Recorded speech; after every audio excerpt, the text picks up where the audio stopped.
you wanted to learn something about equations, you could just, this thing looks like Elo ratings, by the way. I'll explain what Elo ratings are in a second. Go ahead. And then questions start to come. Assume C is a positive real number. Which values of x satisfy the following equation? Oh, okay. C over 2. I can't see over there. Is this a C over 2? Yes. I hope that's the answer. Okay, great. I got it right. Now it bumps up my ability. So this is, I don't know if you can read this. It says your rating for sums increased from 1500 to 1522. There's no percent correct in this system. The way this system works is that every problem has a rating. This is like chess. Every person has a rating for every skill. We have like 500 skills in algebra. When you beat a problem, the problem loses some points on the problem's rating, and those go to you. We didn't tell you on this system because it confuses the average person, but at this moment, in our system, this problem's rating went down 22 points. It's a zero-sum transfer of rating points. If you lost to the problem, you would lose rating, and the problem would get rating. What does this do long-term if you have millions of people doing problems? We don't yet. If you have millions of people doing problems, what this means is that the easy problems will get beaten a lot. They will lose a lot of points. They will go down. The way that this point works, it's not just like, this is plus 22. It's not plus 5, minus 5. It's just some strange number. The number is computed to have optimal statistical properties so that if a problem has a very low rating compared to me and I beat it, that wasn't a surprise. It's a weak problem. So even though I beat it, the problem gives me very few points. On the other hand, if the problem's rating was very high above me and I beat it, that's a surprise. So what happens is the problem loses a lot of points. This is the same system that's used in chess. Also, if any of you have students who play this outerproblemsolving.com's FTW for the win, this is exactly the same system that's being used there to compare people against people. And what it does is, in the long term, actually not even that long term, it puts all the people into the right numbers. We did this in this way so that we can take all the practice problems in the world and figure out how hard they are.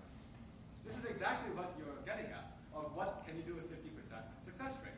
You see, after you do a bunch of problems, what problem you can do with 50% success rate is the problem which where the rating of the problem equals your rating, if that makes sense. Because why does a problem have a rating of 1,400? It's because it typically beats 1,300 people, and it loses to 1,500 people.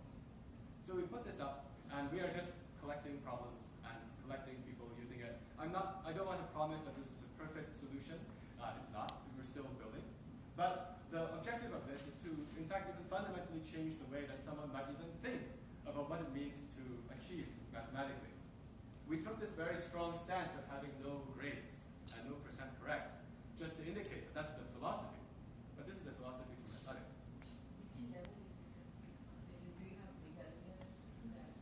I mean, that's a great question. So I should also say, like, as you keep going next, it just chooses the next question for you based on the rating. And if you want to go study something else instead, we can go out to calculus. But the problem is there aren't enough problems. So what I mean is it's crowdsourced. All the problems are written by anyone.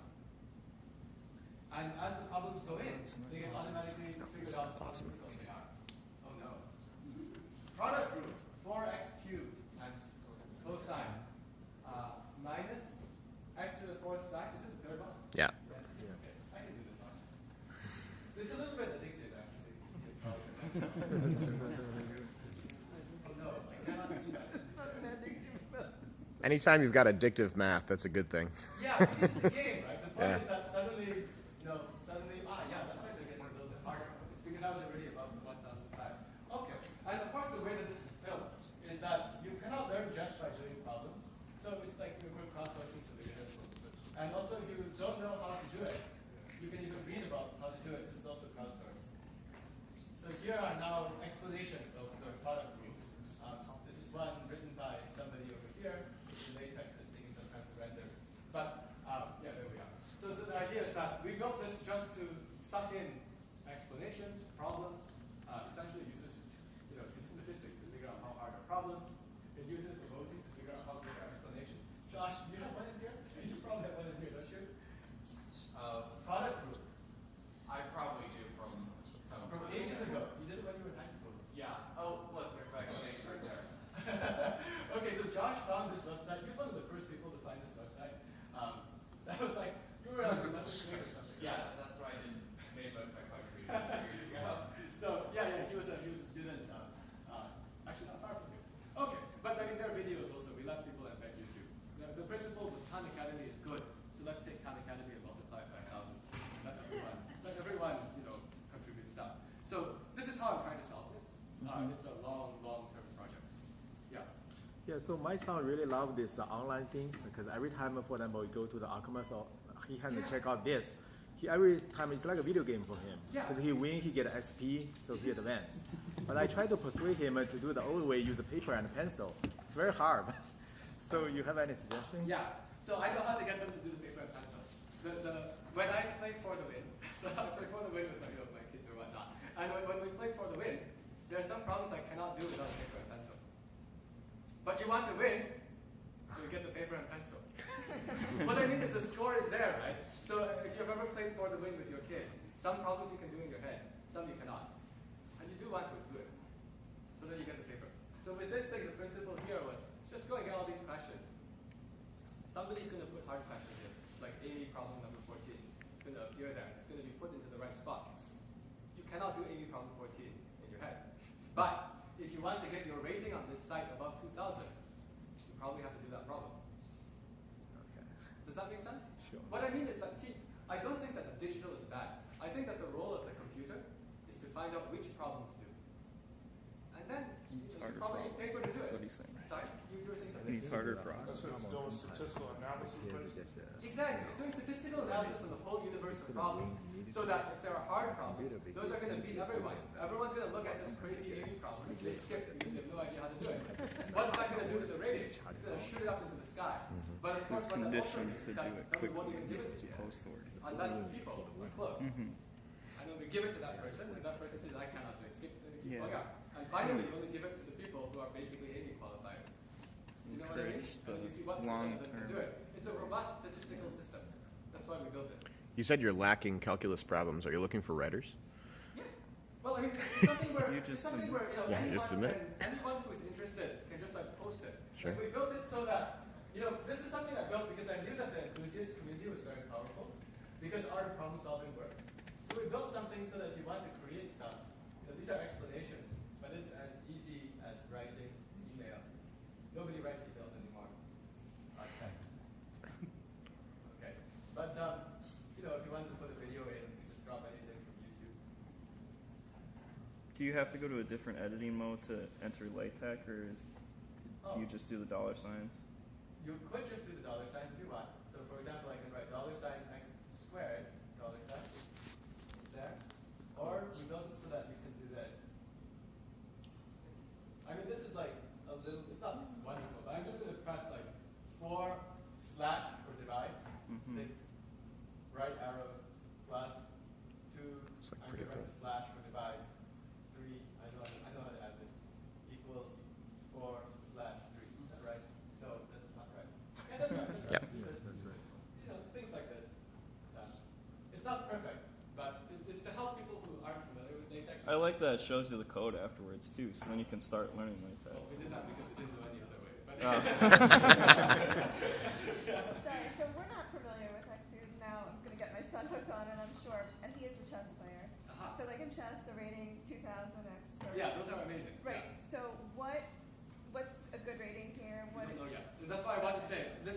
I didn't come here to advertise it, right? It just came up because you asked the But it question. sounds amazing. I mean, this is my project to try to solve a lot of things.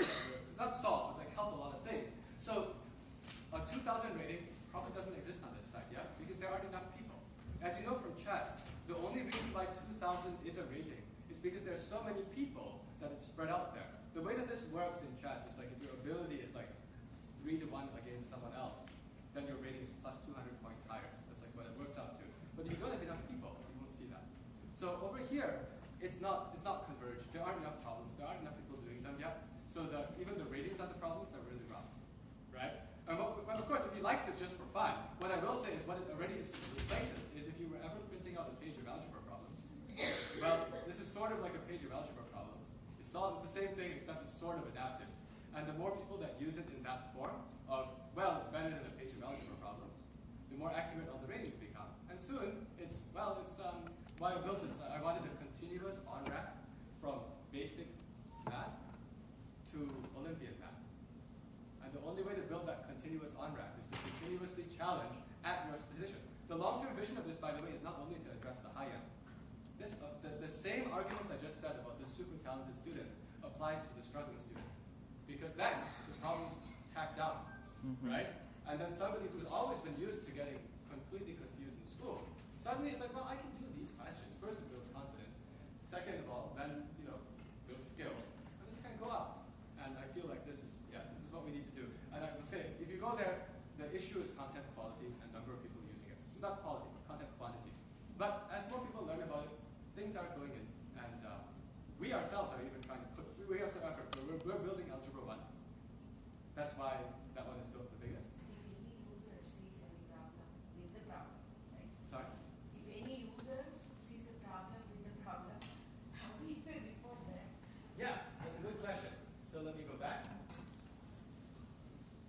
Oh yeah, I don't want to save that. Is this okay? Yeah, it's okay.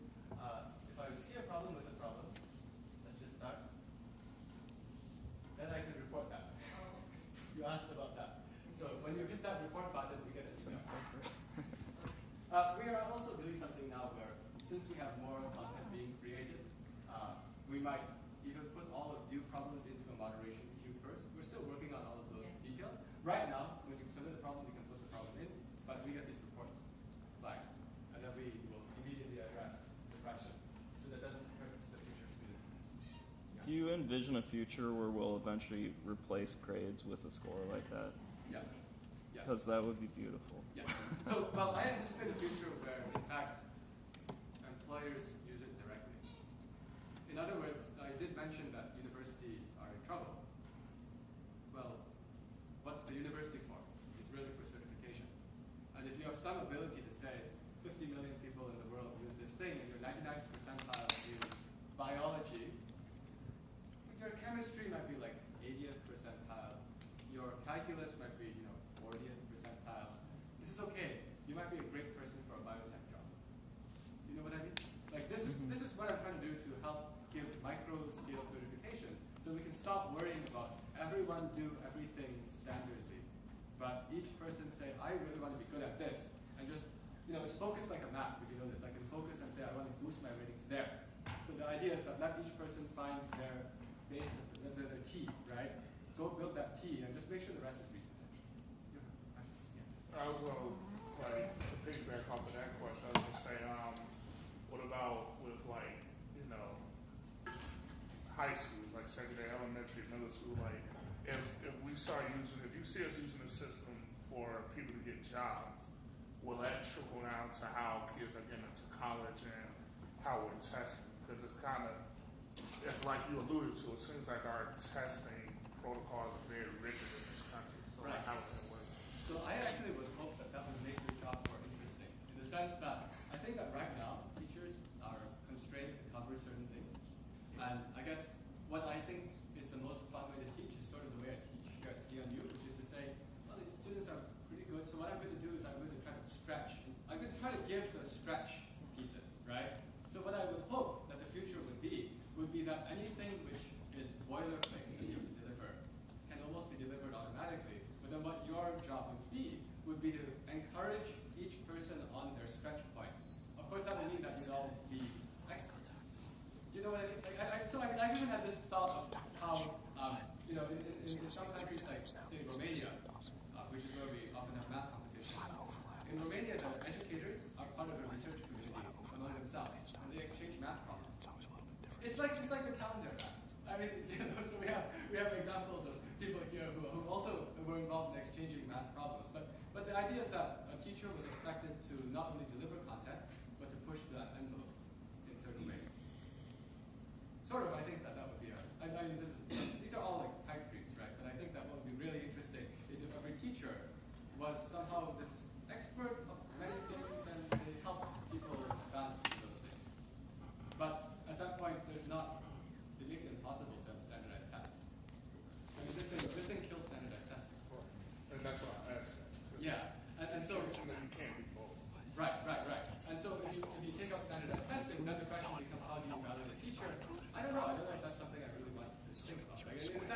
evaluating a teacher is very complicated, right? And at the same time, I would hope that this gives a greater flexibility in what one can choose to do. Again, I haven't seriously thought about that side because that's so far out into the future. Yeah. No, it's fine. I just thought I'd run it by you. Yeah. Like if you're on the college side, you probably would. One, you wouldn't think about it. Two, you wouldn't work within it enough to even know what to think. Yeah, I think the college side is the side that should be the most. Yeah. Yeah, but the high school side, I guess, I think that what you do as a coach is what is the ideal thing for a teacher to do, and that's basically how I teach. It's like you work as a coach, and to me, to have basically an arsenal of stuff that you can use to challenge is a tool. So that's all I think. Yeah. One of the things you alluded to earlier was the advantage of having the human interaction. Yeah. Knowing, because to me that sounds like there is, it's beneficial to choose smaller schools, even for colleges, than larger universities where you're just one of the many numbers. Even though larger universities do have the resources, attract different types of talents. So what's your perspective? Yeah, so I think when one thinks about a university, there are sort of like the three things you're getting from a university is how I usually think of it. One of them is your certification for future employment. This is why people care about the name of university or whatnot, okay? Which I'll say many of them are pretty good, but that's one thing, certification quality for future employment. The other is the actual instruction you get from faculty. And when I say instruction, I'm referring to both official lecture and whether you have lunch with them, or like all these other things. You mentioned about small school, right? Like that's faculty time. And the third piece is instruction you get from your friends, peers, right? So when I look at a university, what I see is there are faculty, there are peers, and there's like the certification at the end. And these are like the three pieces. And when one talks about things like undergraduate research, I lump that with faculty, right? So now when you evaluate a university, I guess you can best way to know is to go and visit, right? And then talk not to some marketing person, but to a student who's there, and say, all right, what's it like to interact with students and faculty? What kind of jobs do you get at the end? And this is how you can evaluate. Now, I'm trying to be very careful not to make any judgments on things because I officially work at one, and so I always have to be careful not to say negative things about other universities. But when you visit a university, you can find out about the faculty thing by emailing faculty. Not you emailing faculty, the students should email faculty. Right? Because this is what would happen if they went there. And maybe just see, can I chat with you, or can I sit in on your class? This is prospective student, right? And presumably every university has someone who's the director of undergraduate studies, who would be the primary contact point should they go there. You can get a good sense by having that meeting as you go in. I know that our previous director of undergraduate studies, during admission season, his office was always full of all of the people who wanted to know. And that was his job. And so this is what you should do at every other place. They'll give you an assessment. Peers. Peers are important for multiple reasons. One is the sort of culture that's there of what is